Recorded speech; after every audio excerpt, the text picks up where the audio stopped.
out our beautiful sign. It is the pineapple. The sign that's on the common has the pineapple on it, and she wanted it like it. That's right. And so the pineapple depicts hospitality, and it's a nice welcoming sign, isn't it? So I think it serves a great purpose here. She remembered. Okay, so we'll just take a moment to reflect on this day 14 years ago and all of the families and the children who, there's a new generation of children who are just learning about what occurred on September 11th. And I don't know if you watched the news today, but there was a woman in particular that stands out in my mind who lost her husband, and she's going around now to the schools to educate the children about the impact of that day. So I think it's, something we should never forget, and that we should make sure that the next generation understands. So let's keep that in our thoughts as we take a moment.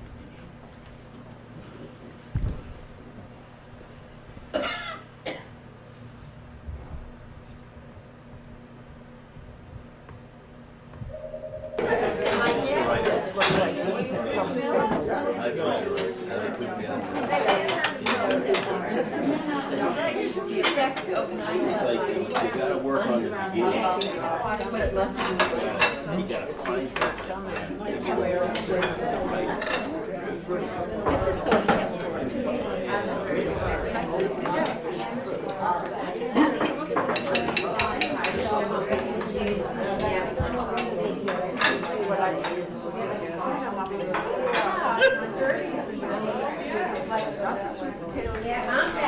I'm going to fill in a little bit with Detective Steve Pryor, so we're going to kind of wing it today a little. Just to give you a couple of updates, very pleased to report that on the 14th, this coming week, Officer Thomas Stockwell will be attending the Boston Police Canine Academy with his partner Bear. Bear has been on patrol, getting used to riding in the cruiser. We have all that set up. He has all his equipment. And again, that was funded solely from the Stanton Foundation. It's a private grant.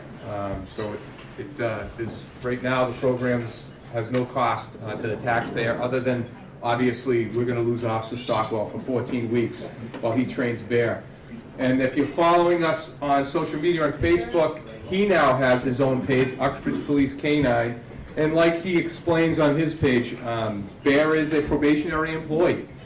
He has to successfully finish the training and complete it. And it can be very difficult on these canine officers because Officer Stockwell has really bonded with this animal. And if the dog doesn't meet certain standards, he's going to come back from lunch and there'll be a new dog there. That's part of this program. The dog's very expensive. It's close to $7,000. And when you buy into a program like this, you're guaranteed a working police canine. So there could be all kinds of issues where a canine may have an issue walking on tile or gunfire or anything like that. The dog will wash out of the program. I don't think that's going to happen to us, but hopefully Bear is going to be a long-standing employee for the Uxbridge Police Department for many years. Also, I'm a little late today, and I apologize for that. I was in the town of Northbridge at the Blackstone Valley Drug Task Force Chiefs meeting. I wrote some policies with some help from Lieutenant Miglianico from Douglas and Sergeant Goulette from Northbridge. We wrote the policy and procedures for the task force and updated them, and we were going over that with the chiefs and talking about some of the active drug casework that we're working on right now. Detective Pryor was involved in some arrests recently. So we're doing our best with that. I had a call on my voicemail this morning from a resident who was asking, what are we doing about the opiate problem, the drug problem? And we're trying through enforcement. There was a meeting this week that I'm taking part in. There's an opiate task force through the DA's office where we're meeting trying to come up with initiatives and ways that we can help people. Again, I remind you all that we have the drug prescription drop-off in the lobby of the police station. You have your narcotics that you're in your house for whatever reason. It could be OxyContin or different drugs that are old. You want to get rid of them because obviously sometimes that's how family members can get a hold of them. So take advantage of that. There's no cost. We're open 24/7. It's right in the lobby of the station. So things are going very well. at the police department. We're looking forward to obviously starting to kick off. We got a new budget cycle coming. It's going to be very interesting. Fall town meeting will be coming up. There's a bunch of warrant articles on there that we worked on, Detective Pryor and myself with the town manager, on a precious metal and pawn shop bylaw, so we can really properly track, and talked about that previously, track and recover, which is very important, stolen property. So it's a lot of reporting aspects in it that we don't have now in the current bylaw that we worked on, and I thank Detective Pryor for all his hard work on that. So if anyone has any questions, any concerns with the police department, any issues, obviously you can get in contact with me at any time. I want to thank Jean Daly, also my administrative assistant, for being here again every week. She's been fantastic as we chart our way into this next budget cycle. So, Melissa, I don't think I forgot anything. I'm going to give it to my competent detective to talk about some of the issues that he's dealt with over the last few months. He's been very, very busy. Pound for pound, two of the busiest members of the police department are sitting right here to my right, Gene Daly and Detective Steve Pryor. Hi, everybody.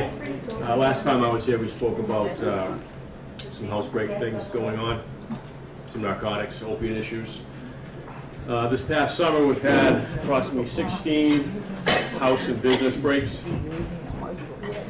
We've got only 4 that are unsolved. Two business breaks last week. The hair salon up by the Carpet Lover on Route 16 and Young's Cleaners. I assume it's going to be the same person because it's the same MO. I also have to thank Officer Ben Smoot. He's part of the BCI crime lab and crime scene. Your mic's not on. Yeah. I don't know. Yeah, turn it on. Talk closer or something. I can't hear in the back. We could hear the chief, but we couldn't hear you. Okay, is this any better? Yeah. Okay, I'm sorry. So Officer Smoot and I, when we get to a crime scene, he's the photographer. I'm usually the gopher. He's very good at what he does. But we collect evidence. We've collected fingerprints, we've collected blood DNA from business breaks, house breaks. We've got a few cases now where we've submitted the DNA. We're waiting for the results to come back from the crime lab. One interesting case, I don't know if any of you have read in the paper, the people we arrested or attempting to break into Hannah's. Well, one of the brothers was identified through DNA that we recovered in a 2003 Quaker Deli break from a cigarette that we picked up. So we were able to identify the same person who tried to break into Hannah's as the same one that broke into Quaker Deli. So he has been, both of them have been indicted by the grand jury.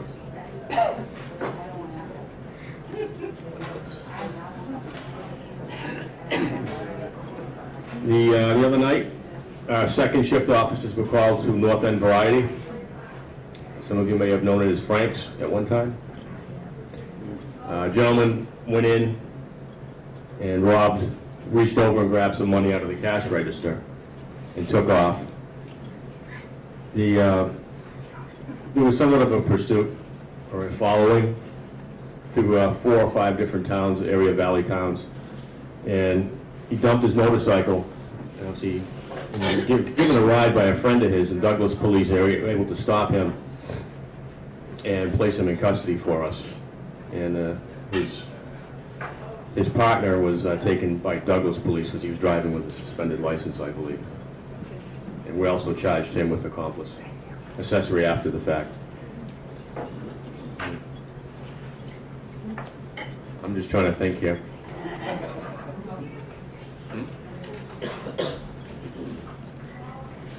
I can tell you that the house breaks that we've solved, there's an opiate addiction attached to that.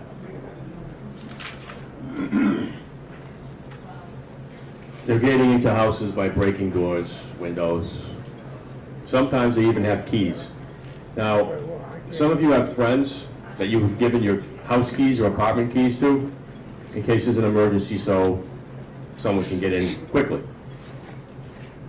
And to be careful of that, because that person you gave the key to could have a family member who's addicted to an opiate or other drugs. So just be cautious of that. And go over some things with your friends. They do this in the daytime? Yes, Thank you. any time of the day. Nighttime too? Only the businesses at night. These people who break in don't want a confrontation. So people are at work, they're out shopping. That's when they're gonna break in during the daytime. Now that school's back in session, house breaks usually increase because the kids aren't home, the babysitters aren't there. So, and then the holidays are coming. So when you buy gifts for people, hide them. And the first place that these people go to is the bedroom, because that's where the jewelry box is kept, the watches, everything like that. So hide your valuables. Yeah. Packages, if you're having packages delivered by UPS, FedEx, and you know they're coming on a certain day, you may want, if you have a friend who's not doing anything, you know, you can narrow down the time that the package will be delivered and have someone waiting for it. Because we've had packages taken right off of doorsteps. So a $7,000 piece of electronic equipment was taken off of someone's doorstep. And we were able to recover it, and luckily it wasn't damaged.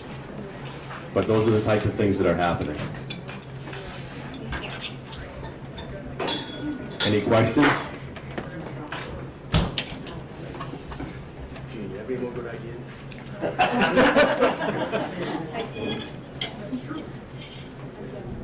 You're done. How do they know what's in it? They don't.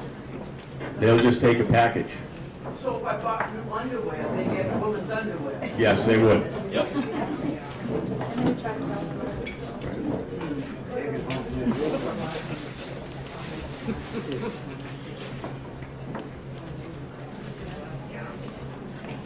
The scams are still out there, the little IRS scam. They're not gonna call you, they're gonna do it by mail.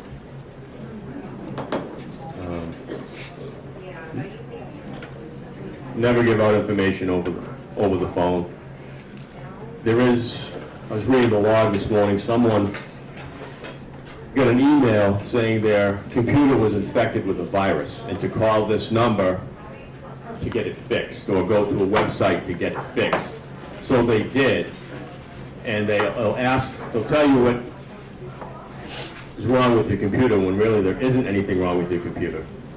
And they will log in to your computer remotely from theirs after you give them some information, and they can get all your tax information, they can get your personal information, all your pictures, anything. So be very, very aware of that.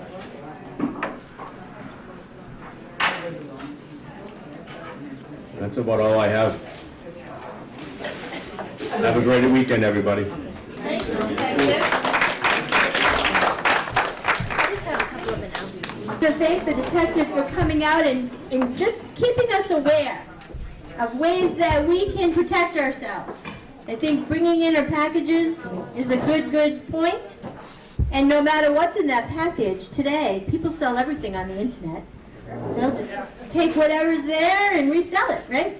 And it's a way for them to make money, to maybe do illegal kinds of things. So try to keep your packages, keep track of your packages and have friends maybe pick them up, or I send mine right here to my work, so I feel that's a safer way for me to get mine.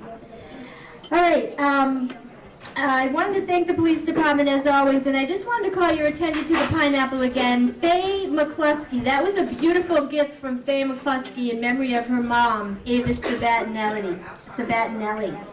So I want to thank Faye for that beautiful gift in memory of her mom. Faye was a longtime member of the Uxbridge Council on Aging, so she's got a close tie here to the Senior Center, and I think this is a nice gift for not just our generation, but for the next generation of seniors who come into our building. So thank you, Faye, for that gift. And I just wanted to use this time, this extra time that we have, to tell you about some upcoming programs that we have scheduled on September 29th. Brenda Fitzgerald, who is the lead physical therapist over at Uxbridge Orthopedics, will be here.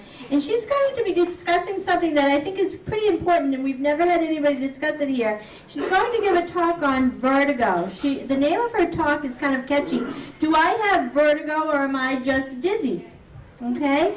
And you know, when one has vertigo, it can really disrupt your whole day. So she's going to talk about the differences between dizziness and vertigo, and when you might need medication and when you don't need medication. So please sign up for that early. That will be on September 29th. And then also, I'm going to ask our chief who's filming this today to come around the camera to talk about a very interesting program that he has coming up on the next day, September 30th. He has put together a very interesting historic program that's going to be offered here at the Senior Center from 7 to 9 p.m., commemorating and marking the end of the Civil War 150 years ago. So he's here to talk a little bit about that. So can you tell us a little bit about that program? We want as many people to partake as we can fill in our center. Thank you, Chief. Thank you, Marcia. On September the 30th at 7 p.m., that's a Wednesday evening, we will have a program here at the Senior Center, and will be set up for 60 people. And it will be on the Civil War, Cold Harbor, one of the areas where hundreds of battles were fought down through the South. And at the Cold Harbor battle, there were between 6,000 and 7,000 people killed in 20 minutes. And I've got a piece of that film here. And as it shows on the film, there were so many bodies scattered in the area that both sides decided to come together, which they all did, to bury their dead. And that's just one of the little factions that's included in this film. I think you'll enjoy it. The first part is on Cold Harbor, and then the next film comes on with the reenactment at Riverbend Farm, where when you see all these reenactors every year coming together with their uniforms and their campfires and their tents, a lot of people doesn't get the chance to go in there to see the camps. So we have it on film. There's a Union camp and there's a Southern camp. And each camp then, later in the day, goes to the battlegrounds, one group at a time, and they have a battle. And it's just quite interesting. And we're going to finish this film off with the Connecticut group having a wedding at night on the grounds in a tent, pouring rain outside. But it's both dry inside, and we have a local band. Some of the local people are in it. Peter Everett for one on the fife, and one of the LeClaire boys from Sutton on the banjo, and they play the music, and it's all square dancing after the wedding. And that's only a short 10-minute film to cap off the program. We welcome you all there. It's a free program. It's 2 hours long, 7 to 9. We welcome you all there, and we know everybody will have a good time. I'm hoping to have some popcorn while you're watching the movie. I think that covers it, Marcia. Thank you, Chief. Thank you so much for putting that together for us. Okay, and lastly, I just wanted to mention that many people have been asking me about flu shots, and as many of you know, you can come to the Senior Center and get a free flu shot, okay? And we're thankful to the Salmon VNA for providing that vaccine for us. Our flu shot clinic will be held on Monday, October 19th from 1:30 to 3 o'clock. So please, it's first come, first serve. We like to take care of our in-house people who come for lunch that day on the van. And it will be open to the community as well and to our public employees. So mark your calendars for Monday, the 19th, so we can be flu-free this winter, okay? I want to thank everybody for coming out today, and I wish everybody a very, very happy weekend, okay? Take care. Thank you.